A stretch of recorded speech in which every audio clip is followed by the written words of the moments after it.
before many photographed the ordinary, Joachim Brohm did it decades earlier. Brohm pointed his camera at parking lots, swimming pools, the kinds of places most photographers walk past without a second thought. Brohm paid attention to the small, the quiet, and what was, in fact, unremarkable. And somewhere in those overlooked spaces, he found a different kind of beauty, I would say. A beauty that doesn't ask for attention, but that will reveal itself if you stand still long enough. Long before many of us photographers embraced the everyday, he was already uncovering its poetry. And with that, he showed us that nothing is never really nothing. And so before we dive into this video, my apologies if I mispronounced the name of today's photographer. I do hope it's the correct way of pronouncing it. I did some research, but there's different ways of pronouncing his first name, so I hope I get it right.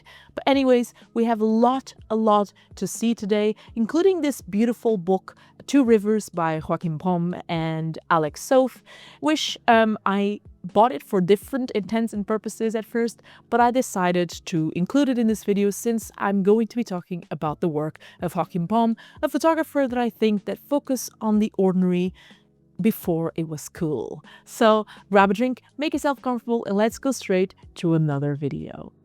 Have you ever felt like you need an extraordinary subject to make an extraordinary photograph? I'm sure some of us have at some point in time, especially if we've just started photography, because we thought of great images as something akin to an epic scenery, dramatic landscapes, bustling cities, and extraordinary moments. And maybe in this process, we convinced ourselves that nothing close to home is ever worthy of photographing. But Joachim Brohm's entire approach challenges that assumption.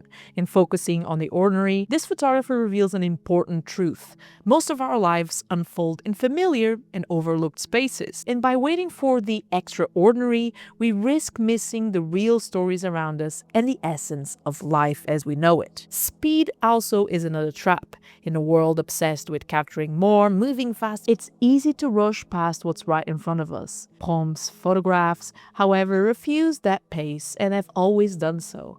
They are intentionally slow because they are the product of a quiet observation and also repeated visits to the same places. They focus on small changes, a car parked a little differently, a light rapidly fading, and a more dramatic shadow become sources of what he called visual poetry. Brohm's unique vision didn't exactly emerge from nowhere though. It came from years of study and willingness to go against convention. Born in Dülken, Germany in 1955, Brohm first became interested in photography as a teenager, shooting concerts and the lives around him. But his journey truly began when, after trying to study literature and considering a career as a teacher, he realized photography was his calling. Brohm went on then to train at the renowned Folkwang University of the Arts in Essen, where he was one of the very few in Germany to start working in color. He was deeply influenced, in fact, by American photographers he had seen, such as William Eggleston and Stephen Shore, whose work fueled Brohm's interest in the everyday subject matter. His postgraduate studies took him to the Ohio State University, which exposed him to the new topographics movement and helped him refine a style rooted in the documentary yet poetic and personal. His series Ruhr, Typology 1979, and Ohio would go on to define a new visual language in German photography, one that is known for its natural color, methodical seriality, and an embrace of spaces and moments that others might call boring or empty. So essentially, Brohm's eye turned to the everyday, parking lots, shops, streets, very ordinary scenes. As he himself put it, quote, "I'm interested in aspects of the world as they appear in our everyday environment. Using photography, I look at places and marginal areas with all their seeming lack of significance or even irrelevance." And he approaches these places almost like a sociologist, I would say, documenting the culture, the economy, and the ever-changing landscape. His work, therefore, shows that the ordinary isn't a lack of subject. It can also be a rich document of societal conditions and transformations. For example, in Ruhr, Brohm photographs the decline of Germany's cold region, finding beauty and significance in the traces left behind by both industry and human activity. Empty stretches of land, fences, transitional spaces and structures, devoid of obvious subjects.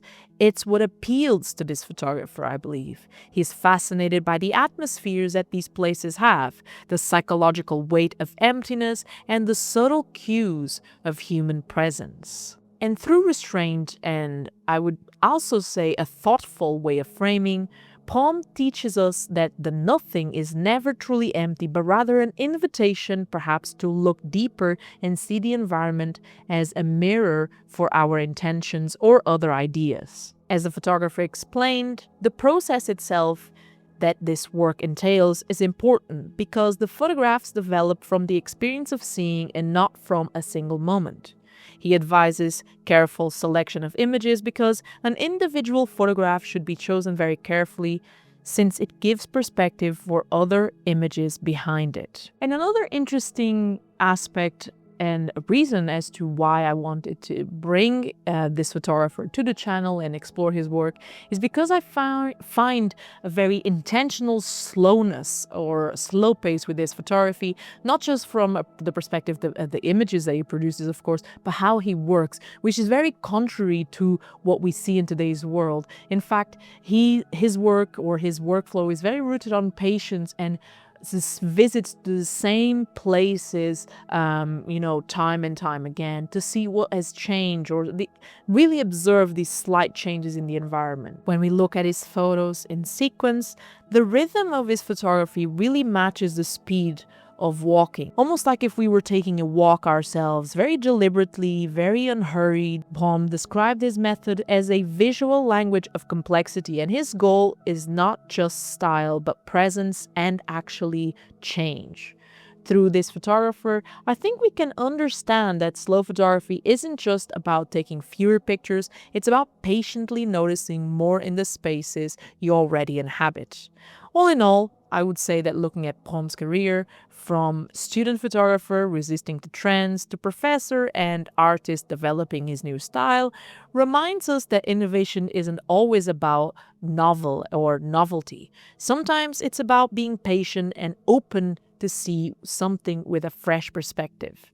As Brohm itself says, quote, "Color lent my pictures credibility in the documentary sense, but my work went against the trend at the time in that it did not exhaust all possibilities of color photography. I challenged omnipresent advertising aesthetics with photographic naturalism, staged productions with documentation, picture effects with austerity, and vibrant, high-contrast colors with muted tones." And so why does this matter? I believe it matters because I think through his philosophy and his work, we can see that Brohm really teaches us that photography is not about being almost like a treasure hunter, but more so about being patient and being willing to look at our surroundings with a different perspective and being patient as well with how waiting for the changes and things that might appear or reveal themselves in the everyday, or at least that's his philosophy. So by slowing down and looking with intention, it might be that something meaningful reveals itself where you before saw nothing. And that's exactly where Brohm's philosophy comes from. His work provokes a different set of questions, not so much what did I witness, but how did I witness it? This highlights that maybe what matters the most isn't chasing peak moments, maybe it's developing the sensitivity to see what others might miss or take for granted. When you start seeing like Brohm, you realize that the ordinary is not empty and nothingness is not meaningless, and that every moment, no matter how quiet, can have the potential to have a story worth telling. And to tie this all together, the book I'm showing, Two Rivers, illustrates how this philosophy travels across cultures and landscapes, of Germany's coal regions and Soth's poetic journeys along the Mississippi reveal that no matter where you are, there's profound beauty and meaning in the ordinary, if only you perhaps dare to look at it differently.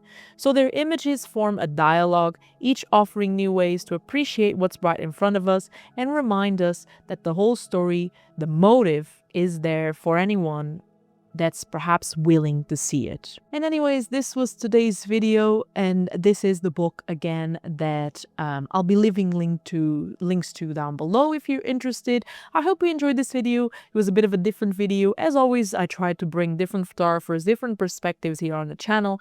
And if you agree, let me know your thoughts down below if you agree with today's philosophy. If not, and you have counter arguments or your personal perspective or examples, yes, let us know down below. That's absolutely fine. Thank you so much for watching and supporting the channel. It truly means a lot to me, and I'll catch you in the next one. So stay safe, keep shooting, keep creating, keep learning photography, and I'm out. Peace.